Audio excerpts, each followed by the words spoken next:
दो बात मैं दावे के साथ कह सकता हूँ। पहली तो ये कि आपके पहचान में 1-2 लोग ज़रूर से ऐसे होंगे जिन्हें डायबिटीज़ यानी शुगर की बीमारी होगी और दूसरी ये कि 90-95% लोगों को ये पता ही नहीं है कि डायबिटीज़ मैनेज कैसे की जाती है। हे गाइस, मैं हूँ KK and I am trying to improve medical literacy in India. मैं एमबीबीएस का एक स्टूडेंट हूँ और कोशिश करता हूँ कि मुश्किल टॉपिक आसान भाषा में आपको समझा पाऊँ। आज हम बात करने वाले हैं डायबिटीज़ पे यानी शुगर की बीमारी पे। पहले आप अगर ये जान लेंगे कि डायबिटीज़ हो क्यों जाती है, तो आप ये भी अपने आप समझ पाएँगे कि डायबिटीज़ को कंट्रोल और मैनेज कैसे करना है। जैसे आपने खाना खाया, आपके खाने में एक बहुत बड़ा हिस्सा कार्बोहाइड्रेट का होता है, जो कि शरीर के अंदर जाके ग्लूकोज़ में टूटता है और ये ग्लूकोज़ शरीर के लिए ज़रूरी भी है क्योंकि इसी से आपको एनर्जी मिलती है। लेकिन एनर्जी के लिए इस ग्लूकोज़ का शरीर की कोशिकाओं के अंदर जाना ज़रूरी है। यहीं पे काम आता है इंसुलिन नाम के एक हार्मोन का। इंसुलिन खून में जो ग्लूकोज़ है उसको कोशिकाओं के अंदर भेजता है और आपको एनर्जी मिलती है। लेकिन किसी कारण से जब इंसुलिन शरीर में कम बने या फिर काम ना कर पाए, जिसे हम इंसुलिन रेजिस्टेंस भी कहते हैं, तो जो खून में ग्लूकोज़ है वो धीरे-धीरे बढ़ता जाता है और आपका ब्लड शुगर लेवल हाई हो जाता है। और अगर ये एक रेंज के ऊपर जाता है तब हम बोलते हैं कि आप डायबिटिक हो, आपको शुगर की बीमारी हो गई है। डायबिटीज़ को कंट्रोल कैसे करना है, इसके लिए मैंने कुछ मेडिकल लिटरेचर पढ़ा है, कुछ आर्टिकल पढ़े हैं और कुछ डॉक्टर्स को सुना है। और वो सब सुन के समझ के मैं 3 टिप्स आपके साथ बता सकता हूँ।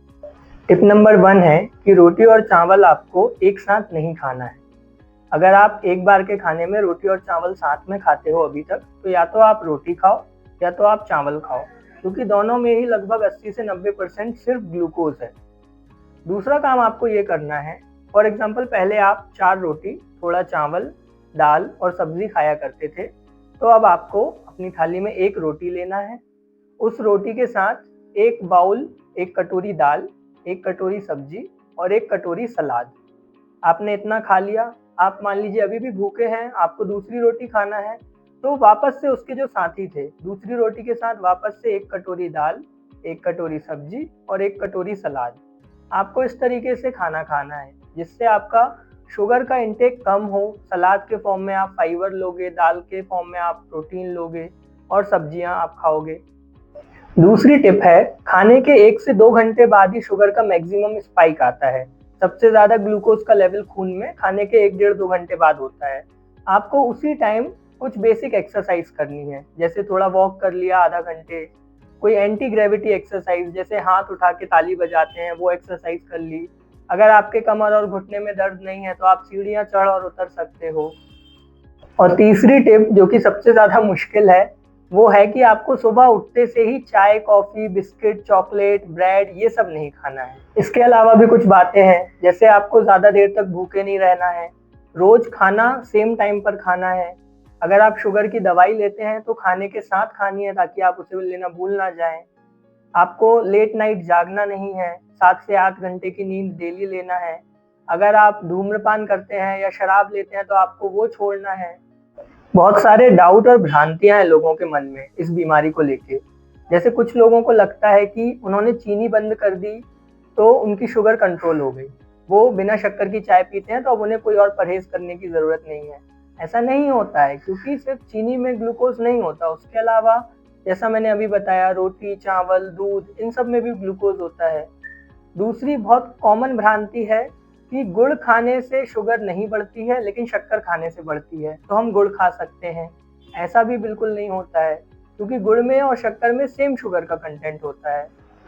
कुछ लोग डायबिटीज़ होने के बाद फ्रूट्स खाना बंद कर देते हैं। उन्हें लगता है कि फ्रूट में भी तो थोड़ी ना थोड़ी शुगर होती होगी, तो उससे भी डायबिटीज़ पे गलत असर पड़ेगा। लेकिन उनको मैं बता दूँ कि फ्रूट में शुगर के साथ फाइबर भी होता है, जिससे ग्लूकोज़ का लेवल एकदम से बॉडी में नहीं बढ़ता। हाँ, ये बात सही है कि फ्रूट जूस अगर आप पीते हो तो उसमें पूरा-पूरा फ्रूट का शुगर ही है। उससे आपको ग्लूकोज़ का स्पाइक देखने को मिल सकता है, एकदम से शुगर बढ़ सकती है, लेकिन फल आप खा सकते हो।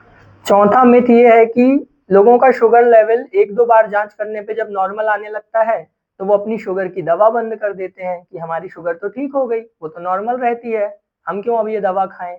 ऐसा नहीं करना है, शुगर लेवल नॉर्मल ही इसलिए आया है क्योंकि आप दवा खा रहे हैं। डॉक्टर को बताइए, उनसे अगर आपको दवा बंद भी करनी है तो उनसे पूछ लीजिए एटलीस्ट एक बार।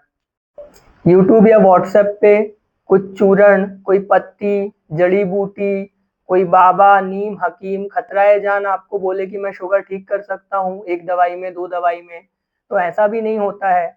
शुगर एक लाइफ़स्टाइल की बीमारी है, आपका जो डेली का दिनचर्या है उसकी बीमारी है। तो अगर आप अपनी दिनचर्या को ठीक नहीं करेंगे, अपने खान-पान को ठीक नहीं करेंगे तो शुगर ठीक नहीं हो सकती। तो ऐसे किसी बहकावे में मत आइए। एक शुगर पेशेंट को क्या नहीं करना है? सबसे पहले तो मिठाई, चाय, दूध ये सब अवॉइड करना है या तो कम करना है। Second, bread, burger, pizza, momos ये सब नहीं खाना है। तीसरा, जो डीप फ्राई होता है खाना जैसे समोसा, जलेबी, आलू बंडा ये सब नहीं खाना है। और चौथा, जो कोल्ड ड्रिंक्स आती हैं, पैकेट में जूस आते हैं मार्केट में, उन सबको अवॉइड करना है। उनसे डायरेक्ट आपका शुगर बहुत तेज़ी से बढ़ेगा। डायबिटीज एक खतरनाक बीमारी है, लेकिन लोगों को फील इसलिए नहीं होता क्योंकि शुरू में उन्हें ज़्यादा कुछ फ़र्क नहीं पड़ता है शरीर में, और जब तक उन्हें कॉम्प्लिकेशन आते हैं, तब तक सुधारने के लिए कुछ खास बचता नहीं है। डायबिटीज के कारण आपकी किडनी खराब हो सकती है, आपकी आँखों का रेटिना खराब हो सकता है, लकवा लगने का चांस होता है, आपके दिल के लिए भी खराब है, आपके लीवर के लिए खराब है डायबिटीज। हमारी इस सारी बात का सार ये है कि खान-पान और एक्सरसाइज से ही आप शुगर की बीमारी को नियंत्रण में ला सकते हो। उसके अलावा जो दावे हैं, वो सब फर्ज़ी दावे हैं। अगर आपको लगा कि मैंने कुछ सही बात की है, तो आप इस वीडियो को लाइक कर सकते हो, चैनल को सब्सक्राइब कर सकते हो ताकि आप मेरी आगे वाली वीडियो देख सको, और कोई डाउट है तो आप कमेंट में वो डाउट पूछ सकते हो।